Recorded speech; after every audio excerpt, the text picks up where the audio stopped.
Dr. Irwan Bambang. Mari kita beri tepukan dan kita mempersilakan Bapak Pendeta untuk bersama dengan kita dengan firman-Nya.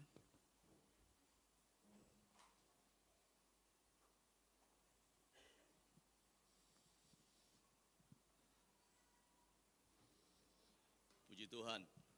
Selamat pagi, Shalom. Senang bisa berjumpa dengan Bapak Ibu, saudara-saudara yang ada di tempat ini. Saya Pendeta Irwan Bambang dari Gereja Kemah Injil Indonesia. Khusus saya tinggal di Samarinda, Kalimantan Timur. Saya orang Dayak Kenyah, dan saya pimpinan Gereja Kemah Injil yang ada di Kalimantan Timur dan Vice Presiden GKI di Indonesia. Saya sudah berkeluarga, mungkin bisa ditunjukkan ada foto yang saya sudah sampaikan. Saya cek, ya. Saya menikah dengan Pendeta Rosmiati, kami punya 4 anak, dan baru 1 yang di U, sisanya masih di high school dan ada yang masih di sekolah dasar. Dan kami lebih banyak ada di Samarinda dan juga kesempatan untuk bisa melayani di seputar dan keliling Indonesia, bahkan tugas-tugas seperti ini untuk datang ke luar negara. Terima kasih untuk Bapak Pastor yang memberi kesempatan, Bapak Gembala, kepada saya untuk bisa menyampaikan sharing firman Tuhan hari ini. Terima kasih juga tentu seizin Bapak Ketua Daerah untuk bisa melayani di dalam gereja kita. Puji Tuhan, saya sungguh percaya bahwa Tuhan akan memberkati kita hari ini. Ada amin? Baik, kalau sudah tidak ditunjukkan, kita langsung saja akan belajar firman Tuhan. Hari ini sebagaimana yang telah disampaikan dalam berita bahwa saya akan bicara tentang nilai dari aktivitas rohani kita sebagai orang yang percaya. Ini sesuatu yang sederhana sekali, biasa saja. Tetapi hari ini saya sangat ingin kita semua belajar untuk menilai seperti apa sikap kita terhadap segala sesuatu yang harus kita buat dalam hidup kita sebagai orang percaya, dan seperti apa kualitas kita melakukannya. Karena itu kita memulai perenungan firman Tuhan ini dengan membaca firman Tuhan dari kitab Kisah Para Rasul pasal yang ke-10. Mari kita membuka. Kisah Para Rasul pasal yang ke-10. Sebenarnya 2 pasal yang harus kita baca untuk bisa mengerti pesan firman Tuhan ini, yaitu pasal 10 dan pasal 11. Tetapi karena terlalu panjang, saya hanya mengajak kita membaca bersama-sama ayat 1 sampai dengan ayat yang ke-5 dari kitab Kisah Para Rasul pasal 10, ayat 1 sampai dengan ayat yang ke-5. Kalau sudah dapat, baik kita membacanya bersama-sama.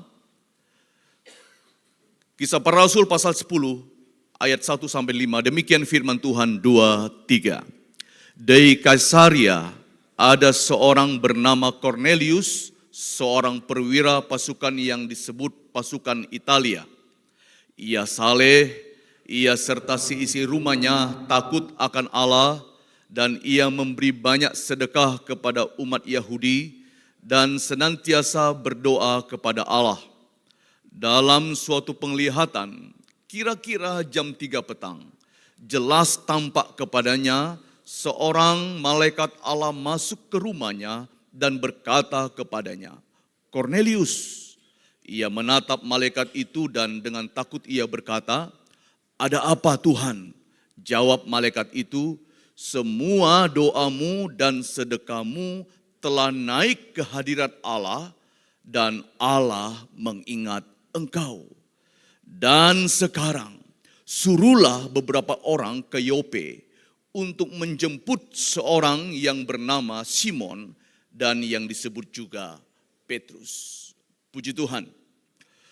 Bapak Ibu dan Saudara yang kekasih, ini nats yang mendasari kita merenungkan tema yang saya baru sampaikan tadi. Dan saya senang sekali, ini 2 kali saya hadir di sini. Saya pernah sharing tapi di atas itu. Saya pernah sharing misi tapi di atas. Belum pernah berjumpa langsung dengan jemaat, baru hari ini yang pertama kali bisa menyampaikan firman Tuhan secara langsung. Dari nats ini kita akan belajar tentang apa nilai dari aktivitas rohani kita sebagai orang yang percaya di hadapan Tuhan dan bagi diri kita. Sebelum kita lebih jauh, saya mau bertanya, apakah hari ini Bapak Ibu merasa bahwa ada semangat, ada gairah yang luar biasa di dalam kehidupan Bapak Ibu, saudara-saudara, dalam melakukan berbagai aktivitas-aktivitas yang harus kita lakukan sebagai orang yang percaya?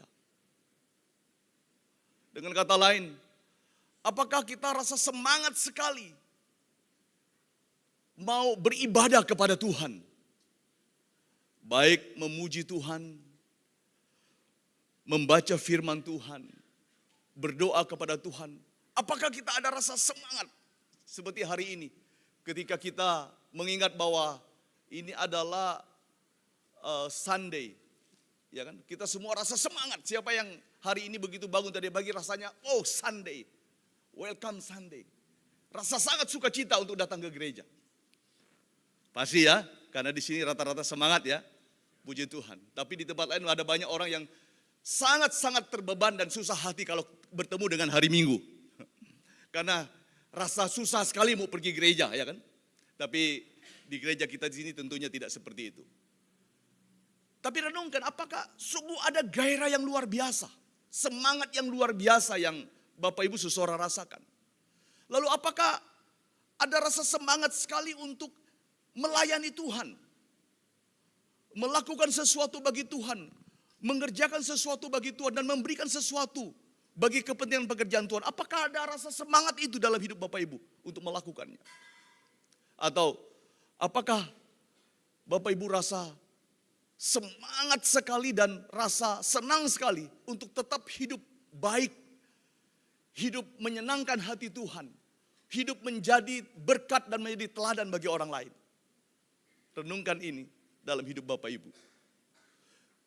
Karena secara dominan, secara umum, hari-hari ini ada begitu banyak orang yang tidak lagi merasa bahwa aktivitas rohani seperti yang saya sebut tadi sebagai sesuatu yang rasanya semangat dan wajib dilakukan oleh orang-orang yang percaya. Ada begitu banyak orang yang sudah tidak lagi sungguh-sungguh mau melakukannya. Kalaupun mereka melakukannya, lebih dominan itu semata-mata karena rutinitas. Karena semata-mata karena memang merasa itu sebuah kewajiban. Semata-mata karena ada aturan, ada tuntutan, ada dorongan yang secara manusia kita rasa tidak enak kalau kita tidak melakukannya. Dan parahnya Bapak Ibu, hari-hari ini ada begitu banyak orang yang merasa bahwa aktivitas-aktivitas rohani kita adalah aktivitas-aktivitas rohani yang tidak ada gunanya. Ada yang merasa antara kita beribadah, berdoa, membaca firman, memuji Tuhan, tidak ada gunanya. Bahkan ada yang merasa bahwa tidak ada bedanya. Dan ada lagi yang para berkata bahwa tidak memberi manfaat apa-apa. Gitu ya. Tidak memberi manfaat apa-apa. Sehingga hari-hari ini ada begitu banyak orang. Ukurannya di dalam hubungannya dengan Tuhan. Selalu menetapkan bahwa apa yang saya dapat. Apa manfaatnya bagi saya. Apa gunanya bagi saya. Sehingga ketika mereka menemukan tidak ada yang mereka bisa rasa manfaat dan gunanya. Ada banyak orang yang akhirnya lebih baik ikut kesenangan hati. Lebih suka main game, kalau sudah hari Minggu pergi mancing, kalau sudah hari Minggu pergi ke supermarket, ya kan? Kalau sudah hari Minggu ambil waktu untuk sport dan lain sebagainya dan lupa, kan gitu. Dan parahnya hari-hari ini sudah mulai gerakan-gerakan di kalangan anak-anak Tuhan, orang mulai tidak peduli dengan Tuhan dan mulai tidak mengakui adanya Tuhan. Golongan ateis. Saya mau memberitahu ini bahaya. Yang saya mau memberitahukan, bahayanya kenapa? Karena Tuhan sudah mengingatkan bahwa yang pertama akan menjadi terkemudian itu pasti akan tergenapi. Amin. Ini firman Tuhan. Yang pertama percaya pasti akan menjadi yang terkemudian. Pasti akan tergenapi. Persoalannya jangan sampai kita yang menggenapinya. Amin. Ini dia. Jangan sampai kita yang menggenapinya. Tetapi ini akan terjadi. Dan ini sudah gelombang dan arus yang sedang membuat kita terarah ke sana. Itulah sebabnya hari ini meskipun yang saya mau sampaikan bukan hal yang terlalu baru, tetapi hal sederhana. Untuk kembali kiranya Tuhan akan mendorong Bapak Ibu dan kita semua akan mau lebih semangat lagi. Akan mau lebih giat lagi. Akan mau lebih sungguh-sungguh lagi untuk melayani Tuhan, mengiring Tuhan, dan sungguh mempermuliakan nama Tuhan dalam kehidupan kita. Ada amin? Beri kemuliaan bagi nama Tuhan. Haleluya. Sebab hidup ini dimulai dengan Tuhan, berjalan karena Tuhan, dan kita akan berakhir kepada Tuhan.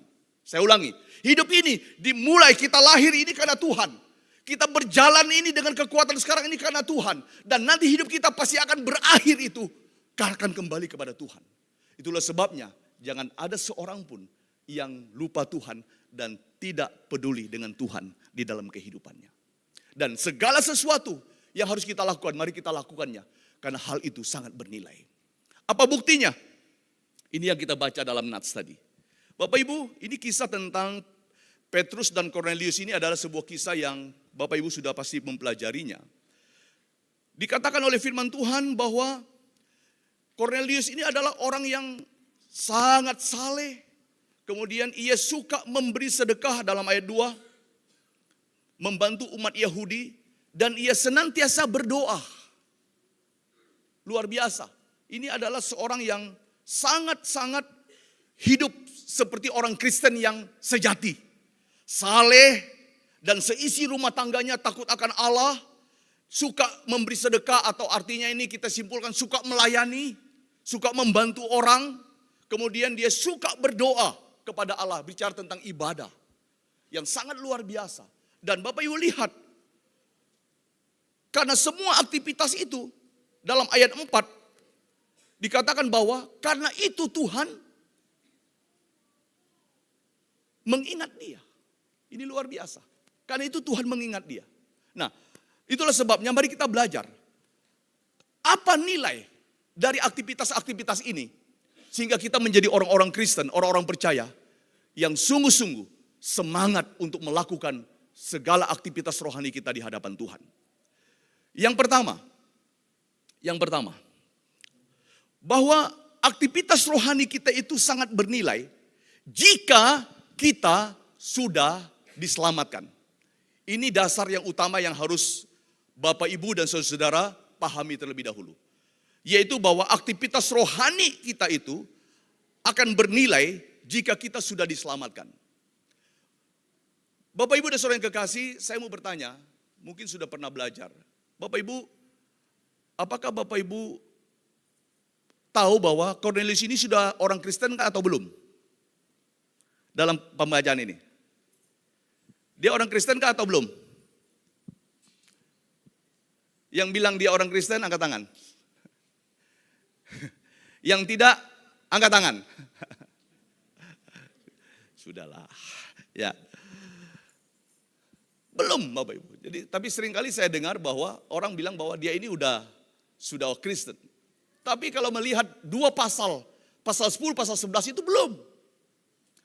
Secara khusus di dalam ayat yang kelima, setelah Cornelius dikatakan dia saleh seluruh isi rumah tangganya, takut akan Tuhan, lalu dia sering memberi sedekah, membantu orang Yahudi, dan dia setia sekali berdoa.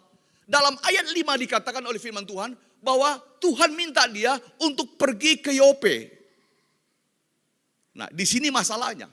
Kenapa dia harus pergi ke Yope? Barulah kita tahu bahwa ternyata dia harus pergi ke Yope itu.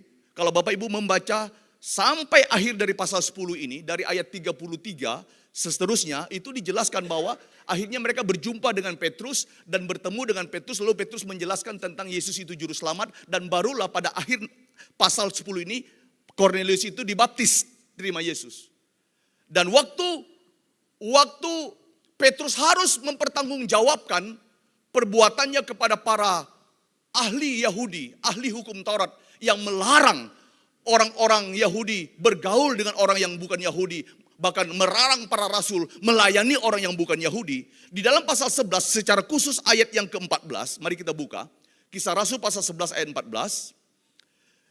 Di sana dikatakan bahwa ternyata waktu Petrus ini pergi berjumpa dengan Kornelius, tujuannya itu adalah untuk Petrus menyampaikan apa? Di sana ayat 14 bilang apa? 2, 3. Ia akan menyampaikan suatu berita kepada kamu yang akan mendatangkan keselamatan bagimu dan bagi seluruh isi rumahmu.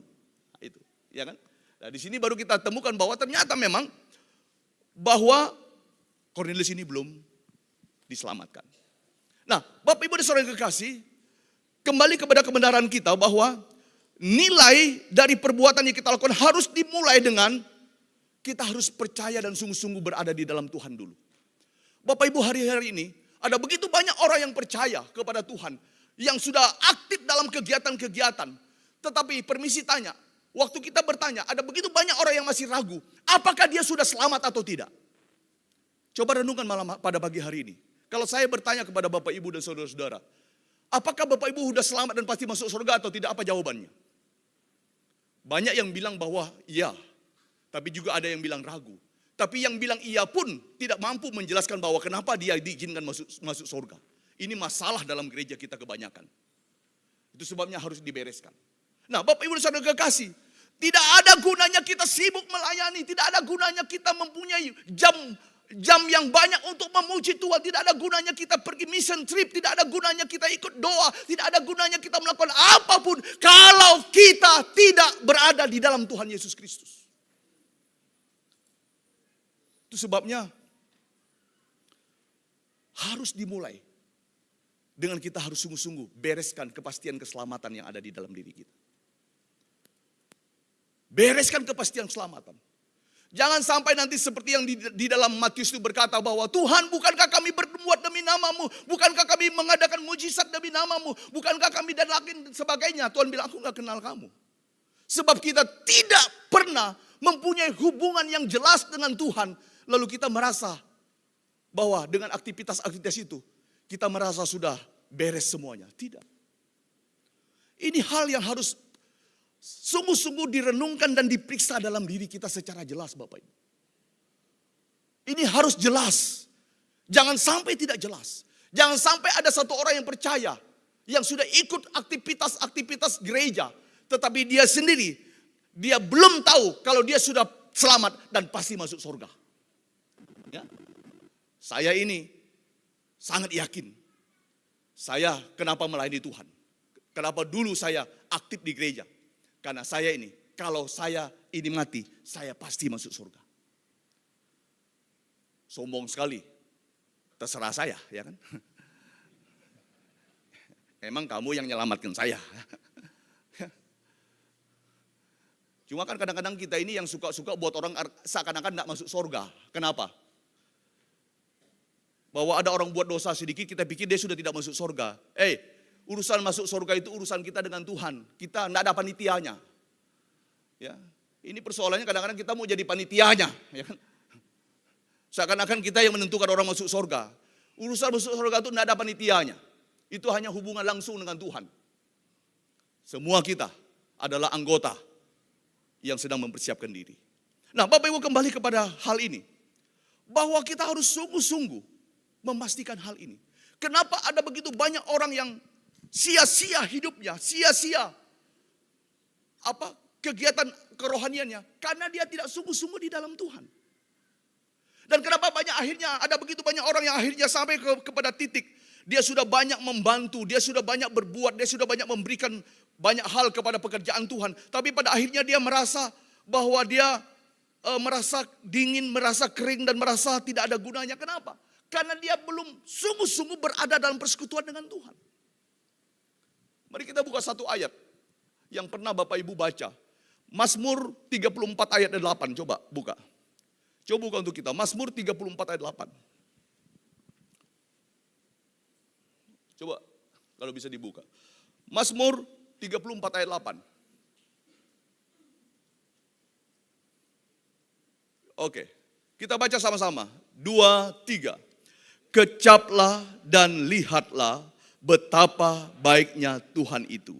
Berbahagialah orang yang berlindung padanya. Saudara tahu, ada hal yang tidak tepat nggak dalam ayat ini? Ada hal yang nggak tepat nggak? Atau tepat saja? Menurut saudara, tepat nggak? Hah? Ayat ini tepat nggak? Ayat ini secara kebenaran tepat, tapi secara logis nggak tepat. Kenapa nggak tepat?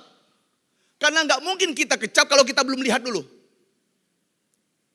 Betul ya? Nggak mungkin kita kayak gini. Nggak mungkin saya bisa kecap dulu kalau saya nggak lihat apa-apa. Nggak mungkin saya bisa minum kalau saya nggak lihat dulu. Betul? Memang saya masih haus. Jadi secara kebenaran nggak salah, tapi secara logis salah. Karena kecaplah dan lihatlah ini nggak logis, ya kan? Karena kita harus lihat dulu, lihat RW dulu baru kita makannya, ya kan? Lihat capcay dulu baru kita makannya. Nggak bisa kita nggak pernah lihat baru kita bisa rasa, nggak bisa. Nah, saudara-saudara, apa maksudnya? Inilah salah satu kebenaran yang mendukung apa kebenaran yang saya sampaikan tadi, bahwa tidak bisa kita akan rasa, tidak bisa kita akan lihat, tidak bisa kita akan menikmati kalau kita tidak kecap dulu, kalau kita tidak ada di dalam Tuhan dulu. Itu maksudnya. Bisa tangkap ya? Tidak mungkin kita bisa merasa luar biasa indahnya hidup kekristenan ini, bergairahnya hidup kekristenan ini, beruntungnya kita menjadi anak Tuhan ini, kalau kita tidak berada di dalam Tuhan dulu, Bapak Ibu. Ada begitu banyak orang Kristen yang tidak bisa lihat karena belum kecap, karena belum ada di dalam Dia. Itu sebabnya Bapak Ibu dan Saudara kekasih, mulai hidup kekristenan kita dengan dasar utama ini. Kita harus pastikan hidup kita sudah memiliki kepastian keselamatan. Kita sudah pasti selamat, pasti masuk surga. Sama-sama dengan saya 2, 3. Saya sudah pasti selamat dan pasti masuk surga. 2, 3. Saya sudah pasti selamat dan pasti masuk surga. Beri kemuliaan bagi nama Tuhan. Haleluya. Ini, kalau rasa ragu, ketemu dengan para pastor untuk membereskan ini di hadapan Tuhan. Nah, saudara-saudara yang kekasih, ini hal yang menjadi dasar untuk kita benar-benar bahwa aktivitas kita itu berharga di mata Tuhan. Karena Bapak Ibu, tidak ada sesuatu yang kita buat kalau kita belum ada di dalam Tuhan itu baik. Yesaya pasal 46 ayat 6 berkata bahwa kebaikan kita itu ibarat kain lara, ibarat kain kotor. Itulah sebabnya hal ini sekaligus mementahkan anggapan ada baru-baru kita dapat serangan ajaran sesat yang kita kenal dengan istilah Kristen progresif, ya kan? Udah tahu ya? Nah, inilah dasarnya kenapa Kristen progresif itu keliru dan kita ajaran sesat. Oleh karena menurut mereka bahwa tidak mungkin kalau ada orang baik, dia jaga dirinya, dia tidak jahatin orang, dia tidak ganggu orang, dia malah bantu orang. Masa Tuhan mau menghukum mereka? Masa mereka tidak masuk surga? Jawabannya adalah sebaik apapun orang itu dalam pandangan manusia, tidak pernah ada kebaikannya itu memenuhi standar Tuhan kalau dia belum diselamatkan. Ya, itu. Coba, nah, itu yang dikatakan di dalam pembacaan kita. Itu sebabnya Cornelius saleh sekali, setia berdoa katanya.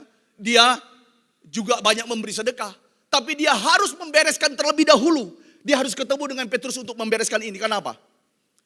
Karena kepastian keselamatan merupakan sesuatu yang utama di dalam aktivitas rohani kita. Hari-hari ini Bapak Ibu, ini sekaligus karena ini adalah gerakan misi pada bulan ini bagi kami di Indonesia. Dan saya lihat juga, saya dengar di BM pun ada gerakan bulan misi. Mari, sekarang ini jangan senang, jangan anggap biasa saja dengan orang-orang yang belum percaya tapi dia baik. Wah, ini toke baik sekali. Wah, ini toke luar biasa punya, ya kan? tapi dia belum di dalam Tuhan. Jangan rasa senang. Mestinya yang kita bilang ini toke kasihan. Kenapa? Dia beri banyak yang baik, dia buat banyak hal yang luar biasa, tapi dia belum di dalam Tuhan. Pertanyaan saya, seperti apa sikap saudara-saudara dengan orang-orang yang saudara kenal, yang seperti itu hari-hari ini? Maka saya setuju Pak Ketua Daerah dengan Pak Presiden BEM untuk kembali untuk membuat gerakan penginjilan di kota ini. Karena di kota ini ada begitu banyak orang yang seperti ini. Yang kita ngerasa bahwa mereka tidak perlu lagi keselamatan. Siapa bilang? Fatal. Di luar Tuhan, kalau mereka belum ada dalam Tuhan, sia-sia Bapak Ibu. Jadi jangan terlalu puji toke-toke Bapak Ibu lagi. Nanti dia lupa kalau dia harus bertobat, ya kan? Ya kalau kita sering puji kan dia lupa kalau dia harus bertobat. Karena dia pikir bahwa dia sudah baik, dia sudah pasti masuk surga. Enggak. Tidak. Mulai dengan konsep sekarang. Bagaimana kita bereskan dulu diri kita. Dan mulai kita bawa orang untuk benar-benar mempunyai hubungan yang baik. Dan mempunyai hubungan yang luar biasa dengan Tuhan. Bereskan kepastian keselamatan kita dalam Tuhan. Ambil waktu untuk berdoa buat mereka. Dia sudah baik tapi dia belum di dalam Tuhan. Doakan mereka. Dekati mereka. Bawa mereka. Karena ini hal yang utama. Cornelius sudah memberi teladan itu. Dia baik bagaimanapun. Tapi tetap saja kurang kalau dia belum selamat. Perhatikan ini Bapak Ibu. Ini yang pertama. Jadi aktivitas rohani kita itu bisa bernilai. Kalau kita sudah benar-benar berada di dalam Tuhan. Yang kedua. Aktivitas kita, rohani kita itu nilainya adalah tidak sia-sia. Perhatikan dalam pembacaan kita tadi ayat 4. Dalam Kisah Rasul pasal 10 ayat 4 tadi dikatakan bahwa nilai dari aktivitas kita yaitu doa kita, pelayanan kita, ibadah kita dan apapun yang kita lakukan itu, firman Tuhan katakan itu tidak sia-sia. Apa yang menyatakan hal itu? Kalau kita kembali ke dalam pembacaan kita dikatakan firman Tuhan bahwa ayat 4, semua doa dan sedekahmu telah naik ke hadirat Allah.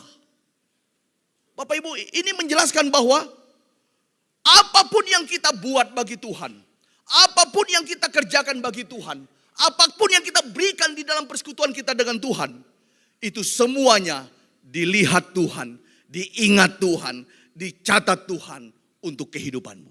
Ada amin? Ini, manusia boleh melupakan, manusia boleh tidak peduli, manusia boleh menganggap rendah. Ketika Bapak Ibu mungkin hanya sekedar menyapu halaman gereja ini, sekedar mungkin hanya membuang sampah, sekedar mungkin hanya memperbaiki sesuatu yang mungkin agak keliru dalam tatanan pelayanan kita. Tidak ada yang pernah melihat itu, tidak pernah ada yang tahu itu. Dan tidak pernah ada terima kasih, tidak pernah ada pujian. Tapi Tuhan tidak pernah tidak ingat itu. Tuhan tidak pernah tidak ingat itu. Jadi Bapak Ibu dan Saudara yang kekasih, karena apa? Cornelius saja yang bukan anak Tuhan, segala yang dia buat itu Tuhan lihat dan Tuhan ingatnya. Tuhan tahu persis semua itu. Itu kadang-kadang bahwa semuanya telah sampai kepada Tuhan. Bapak Ibu dan Saudara yang kekasih, itulah sebabnya firman Tuhan berkata, ayat yang selalu sering kita ungkapkan. Korintus pasal 15 ayat 58 itu apa? Korintus 15 ayat 58 apa? Karena itu berdirilah teguh, jangan goyah, giatlah selalu dalam pekerjaan Tuhan. Sebab segala jerih lelah di dalam Tuhan tidak pernah sia-sia. Ini. Nah, Bapak Ibu dan Saudara kekasih, ini hal yang harus meneguhkan kita. Bahwa tidak ada yang sia-sia. Tidak ada yang kita buat ini, apapun itu dalam pekerjaan Tuhan, yang tidak Tuhan lihat, yang tidak Tuhan catat, yang tidak Tuhan ingat tentang diri kita. Ini sesuatu yang luar biasa, Bapak Ibu. Mestinya, kalau kita tahu ini, maka kita akan, itu yang saya sering katakan, Kalau ada pertandingan itu, siapa poin yang paling banyak itu yang menang. Mari selama hidup ini, mari kita buat poin yang paling banyak. Poin paling banyak dalam Tuhan. Jangan buat poin terlalu banyak di luar Tuhan, Bapak Ibu. Apa contohnya?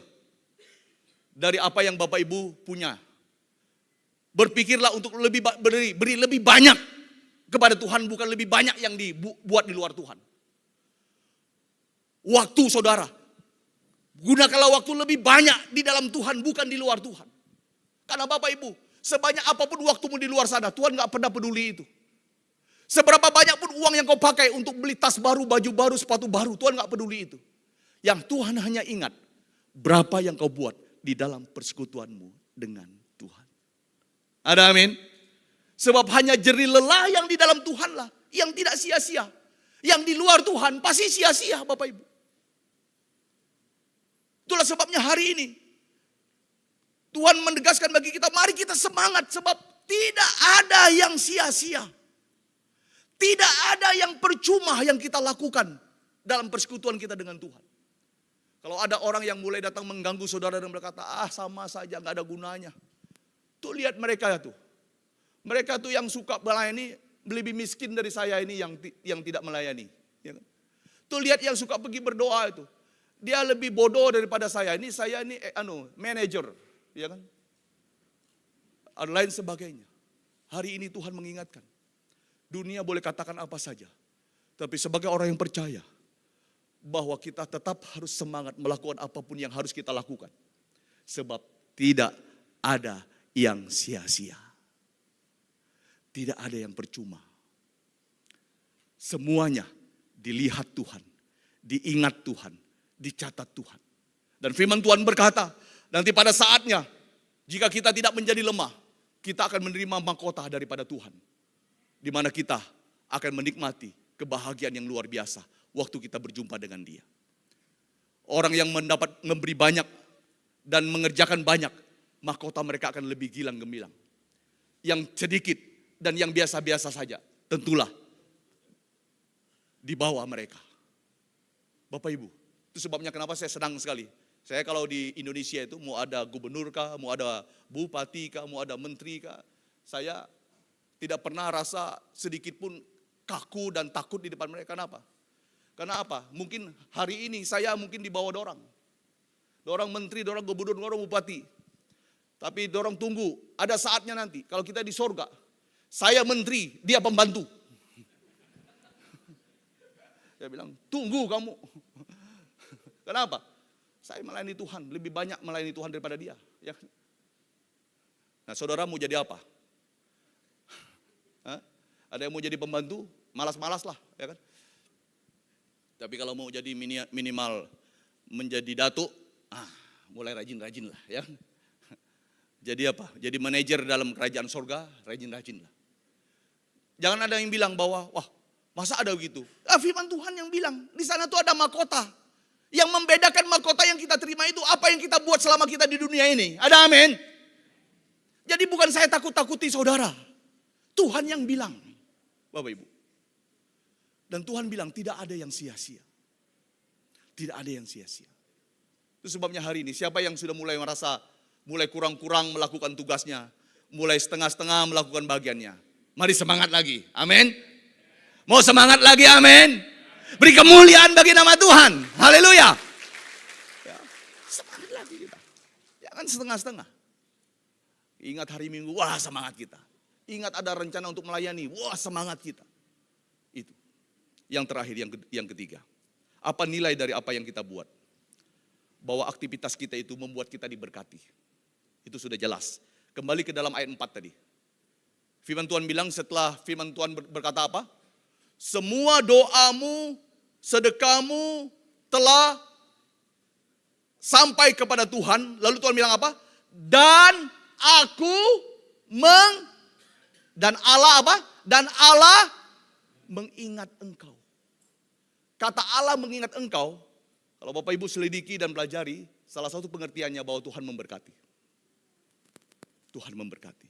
Nah Bapak Ibu dan saudara yang kekasih, ini adalah hal yang sungguh-sungguh menjadi kekuatan dan dasar kita dalam hidup ini. Bahwa Tidak ada aktivitas yang kita lakukan di dalam Tuhan, dalam bersama dengan Tuhan itu tidak memberikan dampak baik bagi kita. Tidak memberikan faedah baik bagi kita. Tidak memberikan nilai baik bagi kita. Semuanya akan menjadi berkat bagi kita. Itu sebabnya Tuhan bilang, Dia mengingat kita.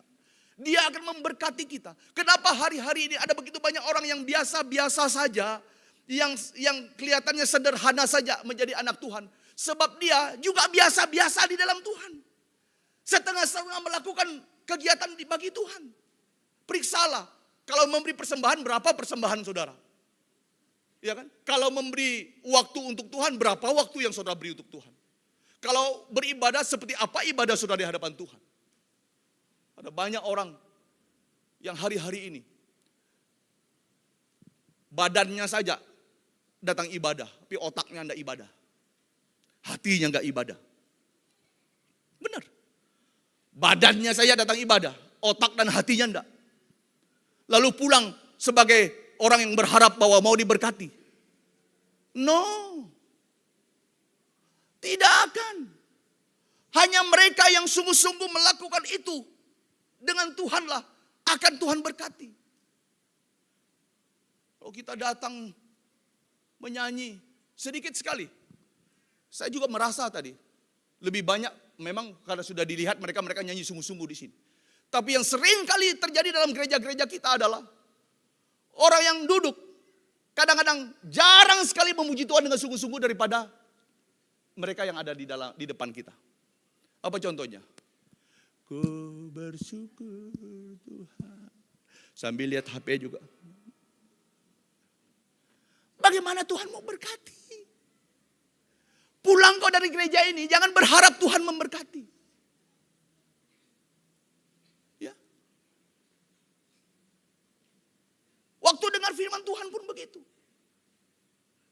Waktu kita dengar firman Tuhan, kalau kita tidak memberi waktu untuk sungguh-sungguh Tuhan, Tuhan tidak akan berkati. Tidak percaya. Ada satu ayat yang saya mau kita baca. Buka 2 Tawarik, pasal yang ke-16 ayat yang ke-9. Mari kita buka. 2 Tawarik, pasal 16, ayat 9. Kita baca. Kalau bisa buka di sini. 2 Tawarik, mari kita baca.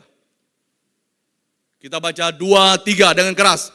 Karena mata Tuhan menjelajah seluruh bumi untuk melimpahkan kekuatannya kepada mereka yang apa? Yang apa? Yang apa? Beri kemuliaan bagi nama Tuhan. Ini yang bersungguh hati kepada Dia, bukan yang setengah-setengah. Persoalan kita, banyak aktivitas rohani kita tapi nggak berkualitas. Sekedar saja. Yang saya sebut tadi hal yang sangat sederhana. Berapa banyak di antara kita kalau datang gereja itu nyanyi sungguh-sungguh, doa sungguh-sungguh, dengar firman sungguh-sungguh, baru pulang sebagai orang yang diberi kekuatan oleh Tuhan. Kenapa kita pulang rasa dingin, rasa kering, rasa biasa? Karena apa? Enggak sungguh-sungguh. Itu sebabnya kalau saya pergi ibadah, saya enggak membuang waktu 1,5 jam sampai 2 jam itu dengan sekedar. Saya akan nyanyi dengan sungguh-sungguh. Saya akan ikuti doa dengan sungguh-sungguh. Saya akan dengar firman Tuhan dengan sungguh-sungguh. Karena bukan manusia yang memberkati saya, tapi Tuhan yang memberkati saya. Sebab Dia berkata, matanya selalu lihat siapa yang bersungguh-sungguh. Lalu Dia memberikan kekuatannya bagi mereka. Ada amin? Ini Bapak Ibu. Betapa luar biasanya. Aktivitas rohani kita memberi berkat yang luar biasa bagi kita. Itulah sebabnya hari ini, Bapak Ibu dan saudara-saudara, mari kita sungguh-sungguh mau semangat dan giat melakukan aktivitas-aktivitas rohani kita di hadapan Tuhan. Memang seringkali juga ada orang yang bilang bahwa kalau memang kita diberkati orang yang percaya kepada Tuhan, yang saya bilang tadi, kenapa ada orang yang tidak percaya Tuhan lebih kaya dari kami? Ya, ada yang bilang gitu ya. Kenapa lebih kaya dari kami? Kenapa yang tidak punya Tuhan tuh lakinya lebih ganteng daripada laki saya? Ya. Ya. Kenapa yang tidak percaya Tuhan itu istrinya lebih cantik daripada istri saya. Ya kan? Ada begitu ya? Nah artinya, kenapa mereka kelihatannya lebih diberkati daripada kami? Ada yang bilang begitu? Hari ini saya mau memberi jawabannya, dan kiranya hari ini terakhir tidak ada lagi yang tanya-tanya begitu. Jangan lagi banding-bandingkan. Karena apa? Bahwa hal kita menjadi anak Tuhan itu, kita sesungguhnya di atas dan jauh dari semua orang yang tidak mengenal Tuhan. Sebab kita adalah ahli waris. Tuhan yang punya sorga dan bumi ini.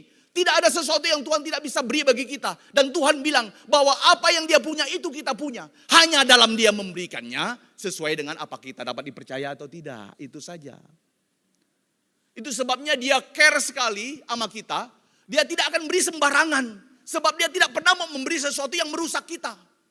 Tapi kalau orang yang tidak percaya, dia udah pusing. Mau dia dapat banyak kan nanti dia merusak urusan dia. Ya kan? Tuhan tidak ada urusan itu. Nah, di mana ayatnya? Mari kita buka ayatnya. Yang terakhir lah ini.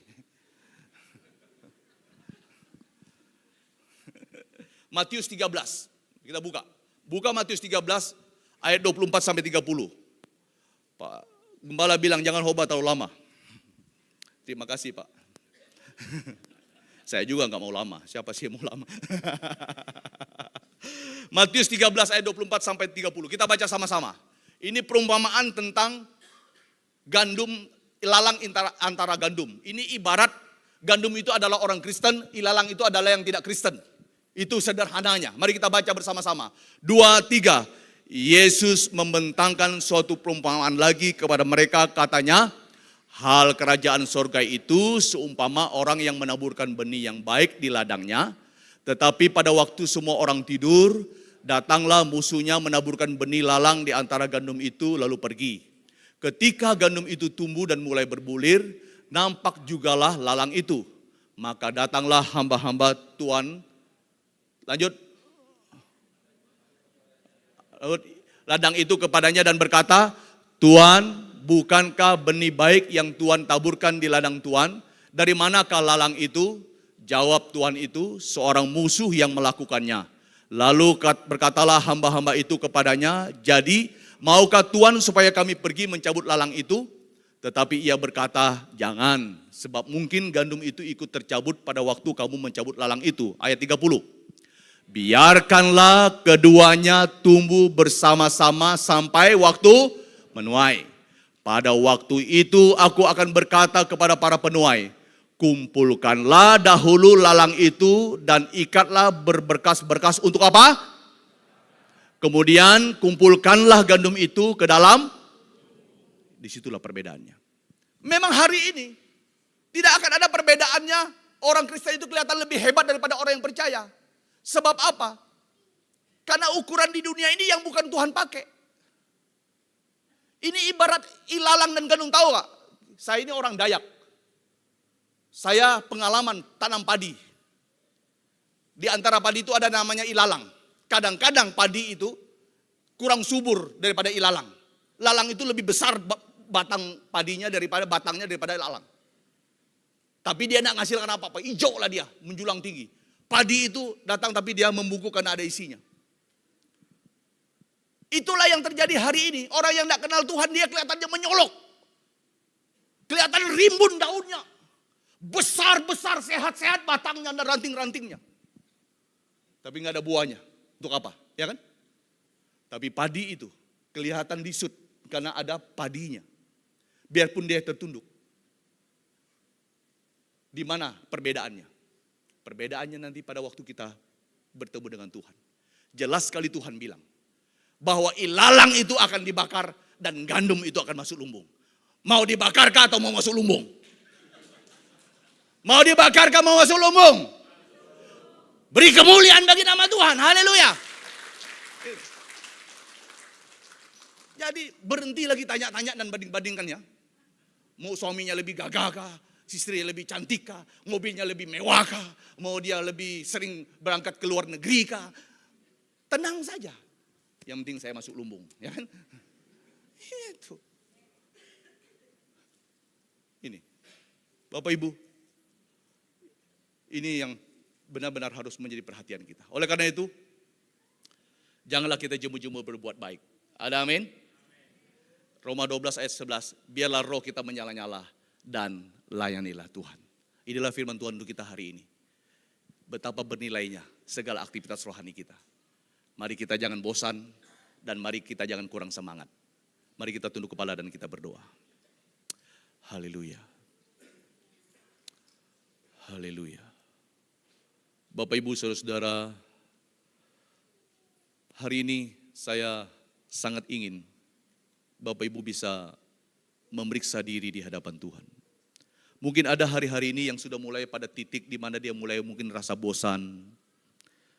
Dia mulai merasa tidak ada gunanya. Akhirnya menjadi dingin-dingin saja. Kadang-kadang mulai sudah tidak peduli lagi jam doa, jam pergi persekutuan, dan tidak lagi baca firman Tuhan. Hari ini Tuhan mengingatkan bahwa kalau engkau sudah benar-benar di dalam Tuhan, jangan kasih kendor. Gas full. Jangan kasih kendor. Giat sekali kembali dalam segala aktivitas rohanimu.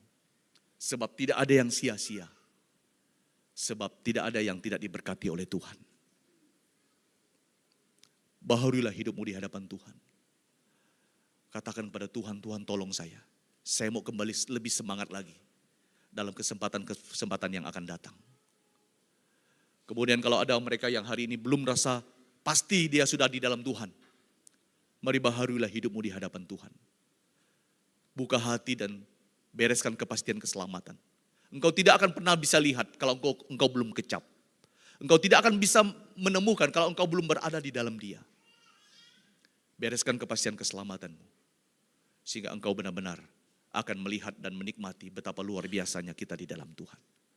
Nilai dari aktivitas kita sangat berharga dan sangat luar biasa. Bapa, Engkau sudah melihat kami semua. Ada yang mungkin diam-diam berdoa, meresponi firman Tuhan ini. Ada yang mengakui hal yang tidak benar, ada yang bertobat dan ada yang mohon pemulihan. Hamba mohon dan minta di dalam nama Tuhan Yesus, Tuhan sungguh memuliakan kami dan baharui kami. Sehingga benar-benar waktu hidup kami ke depan, kami menjadi orang-orang yang lebih semangat dan lebih bergairah lagi di dalam Tuhan. Terima kasih Bapa. Biarlah firman Tuhan ini Tuhan jelaskan lebih dalam lagi, lebih tajam lagi dalam hati kami. Mampukan kami untuk melakukannya. Ampunilah salah dan dosa kami. Terima kasih buat firman-Mu yang memberkati kami. Hanya di dalam nama Tuhan Yesus Kristus kami berdoa dan mengucap syukur. Bersama-sama kita berkata, amin. Saya kembalikan.